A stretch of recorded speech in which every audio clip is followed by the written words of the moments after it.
परम सत्कार्यो गुरु प्यारी साध संगत जी राधा स्वामी जी। संगत जी, आज की साखी में हम जानेंगे कि कैसे हमारे कर्म हमसे अपना हिसाब लेने आते हैं। सुनकर आप हैरान रह जाओगे कि ऐसा भी होता है क्या। संगत जी, साखी को पूरा सुनने की कृपा करें जी और चैनल को सब्सक्राइब ज़रूर कीजिए। इस चैनल का उद्देश्य दुनिया को परमात्मा की भक्ति की ओर लगाना है जी। संगत जी, पुराने समय में एक बार एक सेठ था। उस सेठ के घर कोई औलाद नहीं थी। उसका एक नौकर था। वह नौकर बड़ा ईमानदार और विश्वास पात्र था। वो नौकर बड़े दिल से अपने मालिक का ख्याल रखता था। वो नौकर अपने मालिक की दिल से सेवा में लगा हुआ होता था। वह अपने मालिक को ही भगवान समझता था। एक दिन बैठे बैठे सेठ ने सोचा कि मेरा यह नौकर जब से आया है, यह मेरा काम, मेरा कारोबार सब समझ चुका है। मेरे व्यापार को भी संभालता है और घर के भी सारे काम संभाल लेता है।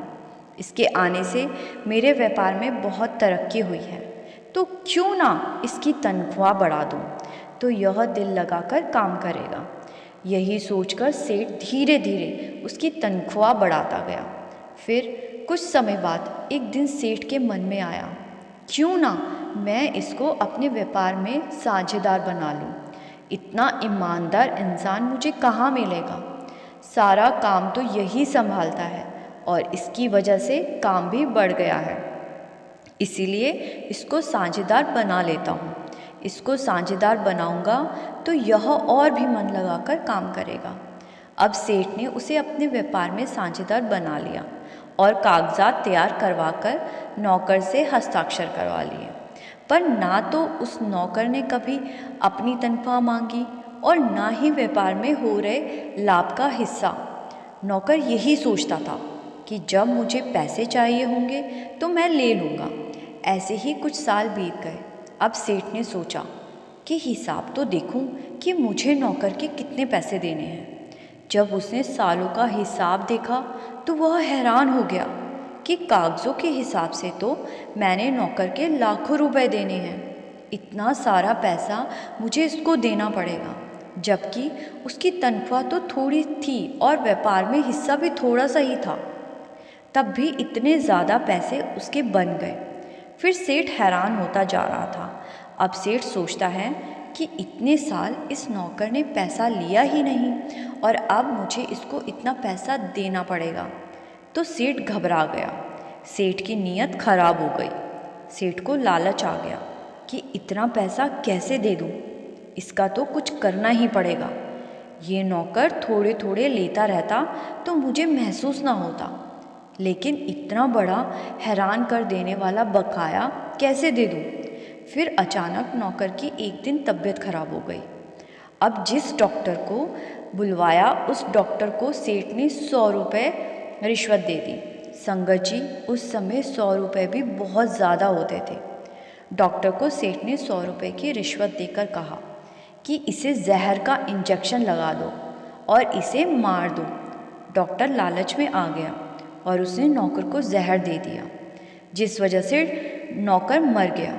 ये देख सेठ मन ही मन बहुत खुश हुआ और नौकर का क्रियाक्रम करने के बाद फिर से अपने व्यापार में लग गया।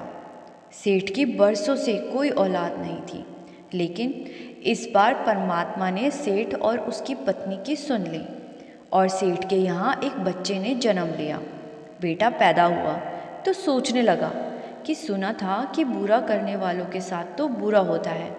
मैंने तो अपने नौकर को जान से मार दिया, तब भी भगवान ने मुझे बेटा दे दिया, जबकि कई सालों से उसके घर बच्चा पैदा नहीं हो रहा था। अब वह सेठ बड़ा खुश हुआ।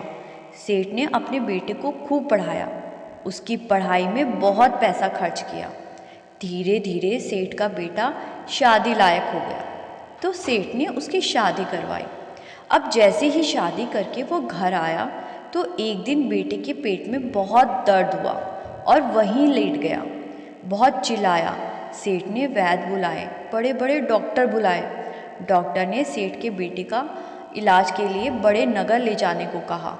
सेठ अपने बेटे को बचाने के लिए बड़े से बड़े अस्पताल में गया। उसकी बहुत सी जमा पूंजी खर्च हो गई, लेकिन बेटे की तबीयत में कोई फ़र्क ना पड़ा। सेठ की लगभग सारी पूंजी बेटे के इलाज में खर्च हो गई। एक दिन डॉक्टर ने जवाब दे दिया कि तेरा बेटा नहीं बचेगा। रात में जब वह सेठ अपने बेटे के पास उदास बैठा हुआ था और सोच रहा था कि अचानक सेठ के कानों में एक आवाज़ आई, मालिक, ओ मालिक, पहचाना? तो सेठ हैरान रह गया कि यह तो उसके नौकर की आवाज़ है। आवाज़ फिर आई तो सेठ ने देखा तो वह आवाज़ उसके बेटे के अंदर से आ रही थी। बेटा बोला, मैं तुम्हारा बेटा नहीं, मैं तुम्हारा नौकर हूँ। जितने पैसे मेरे तुम्हारे पास रखे थे वो मैंने खर्च करवा दिए, अब मैं जा रहा हूँ। फिर उस नौकर ने एक एक बात खोलकर बताई। घटना के अनुसार सबका चिट्ठा खुलना शुरू हुआ।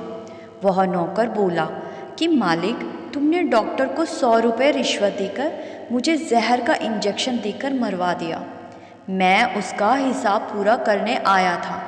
ये सुनकर वह सेठ ज़ोर ज़ोर से रो पड़ा और उसे समझ आ गई कि मेरी करने का हिसाब मेरी ज़िंदगी के आखिरी पड़ाव में मुझे देना पड़ रहा है। फिर वह नौकर बोला कि यह तो कुछ भी नहीं, यह तो मैंने अपना हिसाब पूरा किया है, अभी तो आपको इसका ब्याज भी देना पड़ेगा।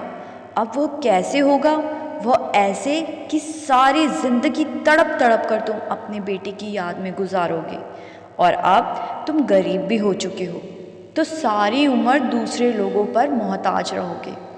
जिस धन के लिए तुमने मुझे मरवाया था, ना तो वो धन तुम्हारे पास रहा और ना ही तुम्हारा बेटा। अब वह सेठ चुपचाप उस नौकर की बातें सुनता रहा और कहने लगा कि मैंने तो तुझे मरवा कर बुरा कर्म किया, मैं तो भुगत ही रहा हूँ और सारी उम्र भुगतूंगा।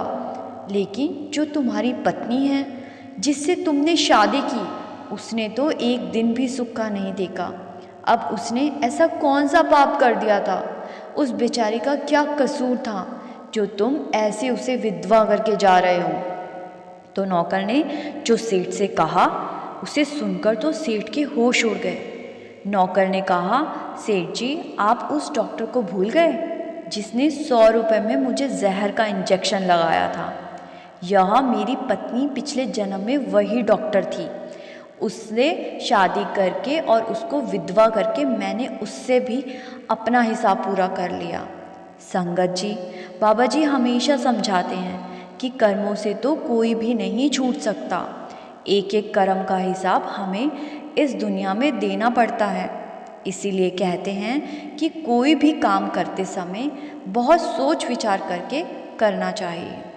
लेकिन संगत जी, सोचने वाली बात यह है कि नौकर ने तो जीवन भर ईमानदारी से अपना काम किया, लेकिन फिर उसके साथ इतना बुरा क्यों हुआ? उसे क्यों दुख सहने पड़े? संगत जी, नौकर की गलती यह थी कि उसने सेठ को ही भगवान मान लिया और सच्चे भगवान को ही भूल गया, और इसी अपराध का दंड उसे भुगतना पड़ा। संगत जी, हमने समझा कि कर्म किस तरह हमारा पीछा करते हैं, इसीलिए हम अपने कर्म से बच नहीं सकते। इसीलिए कोई भी कर्म करने से पहले सोच विचार ज़रूर कर ले। बाबा जी अपने बहुत से सत्संग में भी फरमा चुके हैं कि किसी का एक तिनका भी ले लिया तो उसका भी हिसाब देना होगा, लेकिन फिर भी हम नहीं समझते। इसी के साथ आपसे विदा लेती हूँ। साखी अच्छी लगी तो वीडियो को लाइक और दूसरे भाई बहनों से ज़रूर साझा करें जी। गुरु प्यारी सास संगत जी, राधा स्वामी जी।